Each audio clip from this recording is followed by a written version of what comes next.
ऐश्वर्या भाटी, मैं आपके पास आऊंगा। ऐश्वर्या भाटी, क्योंकि आप सुप्रीम कोर्ट की लॉयर भी हैं और इसके साथ ही साथ आप आईपीएफ कमेटी की कन्वीनर हैं जो यूनिफॉर्म सिविल कोड पे है।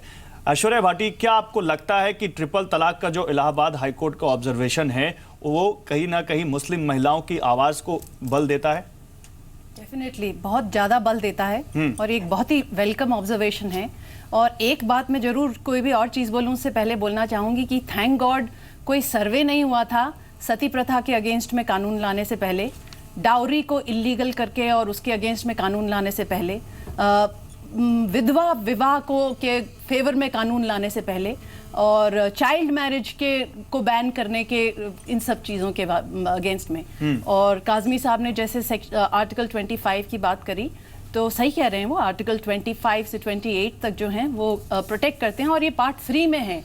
फंडामेंटल राइट्स हैं which allow all citizens to practice, profess and propagate our religious practices.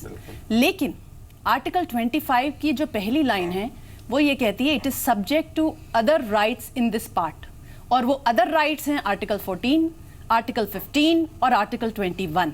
ये रिलीजन की लड़ाई ही नहीं है Gaurav ji, this is a right of gender, this is a right for gender equality, gender dignity. Let her complete, I'll come to you. So it's not about religion. एक example और मैं देती हूँ। मैं आ रहा हूँ, एक मिनट। देखिए, हमारी जो सिविल रिलेशनशिप्स होती हैं वो खाली हमारे परिवार की नहीं होती हैं। हमारे एम्प्लॉयर से हम कोई कंपनी चलाते हैं, हम कोई पार्टनरशिप करते हैं, हम सड़क पे कैसे चलते हैं, हम ये बिल्डिंग कैसे बनाते हैं, इलेक्ट्रिसिटी क्या लॉज हैं, कानून टेलीकॉम के क्या लॉज हैं, ये सारे जेंडर न्यूट्रल लॉज हैं और ये सारे रिलीजन न्यूट्रल लॉज हैं। मेरे को पूरा कर लेने दीजिए। और यहाँ पे इनफैक्ट अडॉप्शन तक, वो शबनम हाशमी जी के केस में जो जजमेंट आया उसके बाद में, adoption was a procedure which was not available in any other personal law apart from Hindu law. लेकिन जुवेनाइल जस्टिस एक्ट का एक जेंडर न्यूट्रल और रिलीजन न्यूट्रल कानून लाके और सुप्रीम कोर्ट के जजमेंट से अब अडॉप्शन का जो अधिकार है वो मुसलमानों में, क्रिश्चियंस में, पारसीज में, सब पर्सनल लॉज में अवेलेबल है क्योंकि वो जेंडर न्यूट्रल और रिलीजन न्यूट्रल है।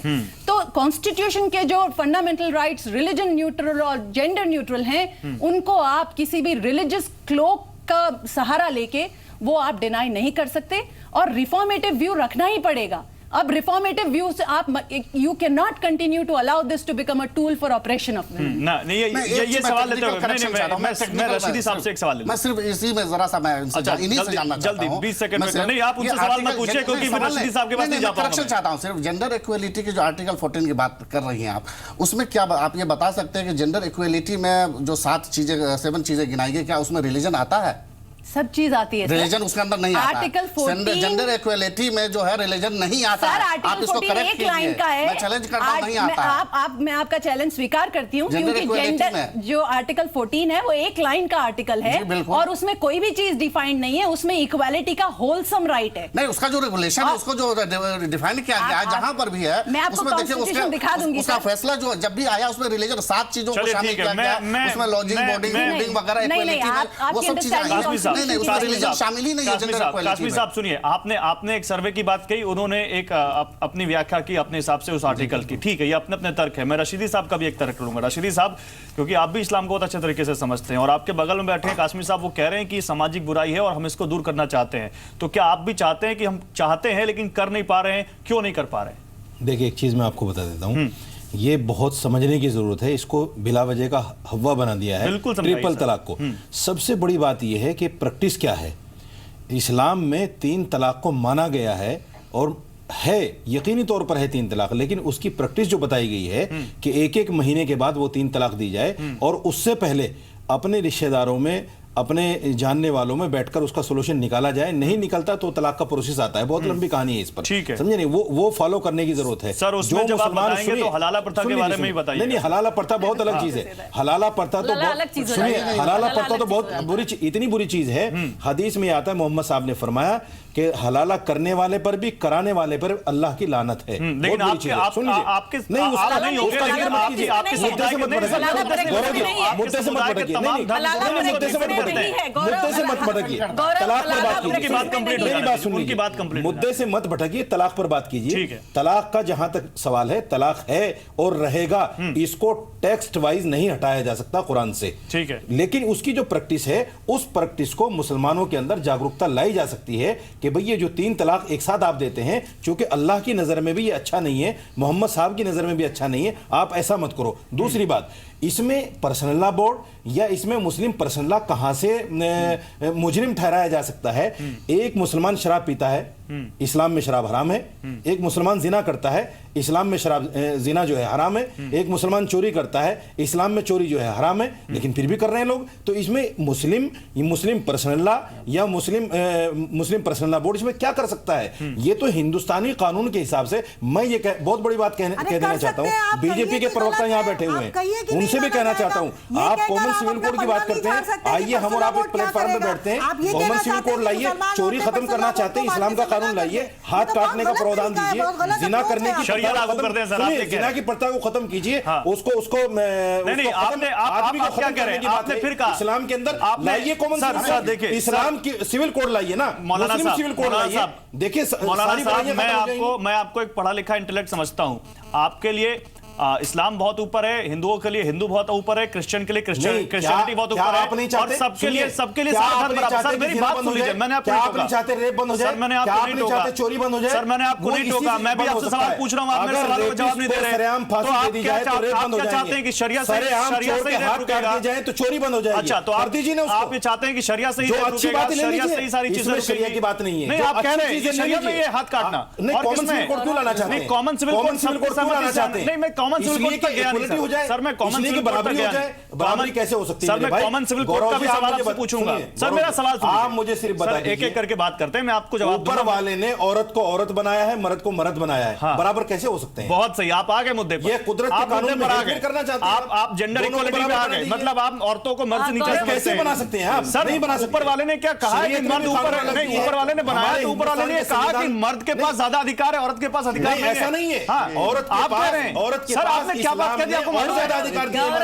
आप ऐसा कहकर तो आपने आप बहुत फिर से औरतों को अपने खिलाफ कर रहे हैं। अधिकार दिए। मुझे अच्छा लगा था, सुनिए एक मिनट, औरत सर मुझे अच्छा लगा था, उन्होंने कहा था कि सामाजिक बुराई है, आपने तो औरतों को औरत के खिलाफ अधिकार दिया है कि औरत ने अगर मैं व्यू लूंगा, एक मैं व्यू लूंगा शमीना शफीक से। दूध पिलाने की मुकल्लफ नहीं है। औरत पैदा करने के बाद अगर शौहर से ये कहते मैं दूध नहीं पिलाऊंगी, औरत शादी करके तलाक देने की चीज है सर। आप दूध पिलाइए। औरत खाना बनाने की मुकल्लफ नहीं है, नरेंद्र तनेजा होने की मुकल्लफ नहीं है। नरेंद्र तनेजा इस्लाम ने आजादी दी है। नरेंद्र तनेजा औरतों को आजादी है नहीं सर, औरतों को बहुत ज्यादा हक है, औरतों को इतना है नहीं सर। कहाँ आजादी है? आप तो 3 तलाक से उसके ऊपर ऐसा जुल्म कर रहे हैं जिसको गुजराती नहीं है। हलाला, पॉलीगैमी, हलाला, 3 तलाक, ये सारी चीजों पर इलाहाबाद हाई कोर्ट का ऑब्जर्वेशन। मैं आ रहा हूँ, आपको वो बता रही है, शमीना शफीक बता रही है। हिंदुओं के अंदर मुसलमान से ज्यादा है तलाक की प्रथा। शमीना शफीक आंकड़े ले लीजिए, ऐश्वर्या जी बैठी है, मुझे बता देंगे हिंदू तलाक के आंकड़े ज्यादा है कोर्ट के अंदर, मुसलमानों के बहुत कम है। अच्छा, 14% मुसलमानों के हैं, 70% हिंदुओं के हैं। शमीना शफीक पर क्यों बात नहीं करते? हिंदू तलाक पर क्यों बात नहीं करते? क्या मुस्लिम भी सामने आता है? सर बिल्कुल होनी चाहिए, बिल्कुल बात होनी चाहिए। हिंदू परिषद की राजनीति। शमीना शफीक फिर नरेंद्र तनेजा, एक मिनट, हर सामाजिक बुराई पर बात होनी चाहिए। शमीना शफीक पहले जो बात कह रहे हैं यहाँ पर मौलाना रशीदी साहब जो कह रहे हैं, इसका जवाब दीजिए आप। क्या आप इनकी बातों को सही समझती हैं? इन्होंने तो कह दिया कि ऊपर वाले ने मर्द को अलग बनाया, औरत को अलग बनाया, बराबरी कैसे कर सकते हैं? कतई नहीं। मुझे बहुत सख्त अफसोस हो रहा है कि उस कुरान पाक में जहां पर औरत को कई मर्तबा कई जगह जो मर्द है उससे ज्यादा बेहतर मर्तबा दिया गया है, जहां कहा जाता है माँ के पैरों के नीचे जन्नत है। जिस मजहब में ये कहा मेरी बात कोई तो आप कह रही है, मैं भी तो कह रहा हूँ कि औरत को ज्यादा मकाम दिया है, मैं भी तो कह रहा हूँ। तो आप इससे ज्यादा और क्या चाहती हैं शमीना जी? उस मजहब को आप कह रहे नहीं। अरे माँ के कदमों में जन्नत बताई गई है, इससे बड़ी इज्जत क्या चाहते हैं आप? आप क्या चाहते हैं कि मुसलमान औरतें दूसरे मजहब की औरतों की तरह आप बोलने दें, बाजार में जाएं, मार्केट में जाएं, खुलेआम फिरें, जो चाहे करें, इस्लाम उन पर नकेल न कसे। कहा रेप हो जाता है तो क्या इसमें आप जिम्मेदार हैं। अरे भाई, रेप पर्सनल की लॉ सबसे बोर्ड बड़ी को सजा इस्लाम में है, मुसलमान रेप की। मानती है, जिस किसी तरीके भी से धर्म में आप नहीं मानते है। हैं। उस आदमी यही को वजह है सरेआम कि चौराहे पर मार दिया जाए पर्सनल जो लॉ रेपिस्ट बोर्ड है। इस बात लाइए इस्लामी कानून, क्यों नहीं लाते आप? मतलब एक बात में जब मतलब बड़ी सजा है। संविधान से ऊपर आपका कानून है सर, क्या बात कर रहे हैं सर? सर क्या बात कर रहे हैं? संविधान से ऊपर आपने अपने कानून को स्थापित कर दिया। हमारे यहाँ अपराधी को भी अपनी वकालत करने का और अपने अपने अपने अपने तर्क देने का अधिकार दिया गया है सर संविधान में। और आप कह रहे हैं कि उसको मार दिया जाए, फिर आप कह रहे हैं कि जो अपराधी रेप जो अपराधी रेपिस्ट है, हाँ, अगर कोई जिना करता है तो ये तो इस्लाम उसको और फिर आप इसको वोट बैंक की राजनीति अधिकार क्या होगा? एक एक इसमें अधिकार क्या होगा? सर एक एक करके आराम से नहीं, इसमें अधिकार कुछ नहीं है ना। नहीं ठीक है, आप इस्लाम ने रेपिस्ट को सरेआम मारने की इजाजत दी है, ठीक उसको है। मार दीजिए। ठीक है। रेप होंगी नहीं, नहीं चोर के सर, हाथ ऐसे काट तो बहुत दीजिए, सारी चोरी चीजें होगी हैं नहीं। सर, ऐसी तो बहुत आप सारी करके चीजें तो हैं, देखिए। बहुत सारी चीजें हैं। मैं आऊंगा अभी आपका। नहीं एक मिनट शर्मिला शफीक, ऐसे तो बहुत सारी चीजें हैं, बहुत सारी चीजें हैं जिसमें हर धर्म के लोग पकड़े जाते हैं, उसके ऊपर उनको भी उनका अपने बचाव का कोई मौका ना दिया जाए। आप ये कह रहे हैं, आप ये कह रहे हैं, नहीं आप ये कह रहे हैं, फिर इसका मतलब आप तो रेप को बढ़ावा दे रहे हैं। नहीं, अगर उनको बचाव का मौका मिलेगा तो रेप को बढ़ावा दीजिए। मैं क्यों बढ़ावा चोर को दूंगा मौका सर? मिलेगा तो बढ़ावा दीजिए। इसका मतलब तो ये हुआ ना सर। अरे आपने तो बड़ी अच्छी बात कह दी कि हमारे पास कानून नहीं है, हमारे पास पुलिस नहीं है, हमारे पास सिस्टम नहीं है, केवल एक सिस्टम है। सिस्टम को कौन मानता है मेरे भाई? आज मतलब आप नहीं मानते, सोसाइटी को उठाकर नहीं मानते सिस्टम को कौन मान रहा है? नहीं मानते। ये जो लाखों करोड़ों लोग जो नरेंद्र तनेजा वोट पॉलिटिक्स कर रहे हैं आप। नरेंद्र तनेजा जवाब दीजिए। ओके, हम मुद्दे से भटक रहे हैं। नरेंद्र तनेजा वोट पॉलिटिक्स कर रहे हैं आप, ये केवल वोट पॉलिटिक्स है, इसलिए इस मुद्दे को उठाया जा रहा है। फिर आऊंगा आपके पास फातिमा जी इसका जवाब देने। नरेंद्र तनेजा। गौरव, जरा मुझे आपने थोड़ा समय दीजिएगा, बहुत समय के बाद आपने मुझे इजाज़त दी है बोलने की। देखिए, हमारे एक साथी में को पैनलिस्ट जो जिस तरह की बातें कर रहे हैं मुस्लिम हमारी महिलाओं के बारे में, मुस्लिम बच्चियों के बारे में, मुझे लगता नहीं कि हमारे देश की मुस्लिम महिलाएं इस बात बहुत से हमदर्द हैं मुस्लिम महिलाओं के। मैं भी जानता हूं, तो मुझे थोड़ा सुन के हिंदू महिलाओं को भी देख लीजिए, बीच में ना बोले, हिंदू महिलाओं को भी देख लीजिए। मुसलमान महिलाओं के इतने हितैषी हैं आप, क्या हिंदुओं में तलाक नहीं होती? आप उसका बता दीजिए। कोर्ट में ज्यादा केस पेंडिंग है, कोर्ट में ज्यादा केस पेंडिंग है। सर आपने गारंटी ले रखी है कि कोई मुस्लिम महिलाओं के खिलाफ नहीं बोलेगा? हिंदू महिलाओं मुस्लिम महिलाओं के लिए कोई नहीं बोलेगा। आप उनका बात तो पूर्ण लीजिए। रशीदी साहब हैव अ डिसेंट डिबेट। मैंने आपको मौका दिया, उनको बोलने का मौका दिया, प्लीज उनकी बात पूरी हो जाए, बीच में मत काटे कोई। मैं सबके पास आऊंगा। नरेंद्र तनेजा बोलिए। रशीदी जी, आप सुन लीजिए, उसके बाद आपके विचार जो हैं आप कहिए। इसी को लोकतंत्र बोलते हैं, जमहूरियत बोलते हैं, है ना। आप सुन लिए, सुनना सीखिए, है ना। उसके बाद आप बोलिए अपनी बात। यही दुख है कि आप अपनी बात रख रहे हैं। 3 साल से यही हो रहा है कि बीजेपी अपनी बात रख रही है, ना मुसलमान की सुन रही है, ना हिंदू। सर इस डिबेट में तो लग रहा है कि आप किसी को बात नहीं रखने दे रहे। प्लीज उनको बोलने दीजिए। मैं बड़े सम्मान से आपसे रिक्वेस्ट कर रहा हूं। नरेंद्र तनेजा, ये बीच में बोलेंगे, मैं नहीं बोलूंगा, तो जिससे देश को पता लगे कि ऐसे लोग किस तरह से बात करते हैं। ये बीच में बोलेंगे, मैं चुप हो जाऊंगा। देखिए, हमारे देश का संविधान है और हमारे यहाँ तरक्की पसंद हम चाहते हैं। मैं एक हिंदुस्तानी होने के नाते मजहब को अलग करके देखिए, हिंदुस्तानी है, मजहब उसका कुछ भी हो, और उसका जो सबसे बड़ा गाइडिंग फैक्टर है, गाइडिंग फोर्स है, वो देश का संविधान है। संविधान से बड़ा कुछ भी नहीं है। पर्सनल लॉ हर एक का अलग हो सकता है, उसको मैं बात नहीं कर रहा। पर्सनल लॉ अलग चीज है, लेकिन जहां तक अधिकार की बात है, हमारे देश की चाहे महिला वो हिंदू हो, मुसलमान हो, क्रिश्चियन हो, पारसी हो, सबका हक बराबर है। और जैसे मैं चाहता हूं कि मेरे परिवार के लोग, मेरे बच्चे जो हैं वो इंडियन एयरफोर्स में पायलट महिलाएं बने, इंडियन इसरो के साथ जाके स्पेसक्राफ्ट में जाए और एस्ट्रोनॉट बने। मैं चाहता हूं हमारे देश की मुसलमान महिलाएं, लड़कियां, वो भी इंडियन एयरफोर्स में पायलट बने, वो भी जाके नेवी में कैप्टन बने, वो भी जाकर के स्पेसक्राफ्ट में हमारे कल्पना चावला की तरह स्पेस में जाए। क्या बुराई है उसके अंदर?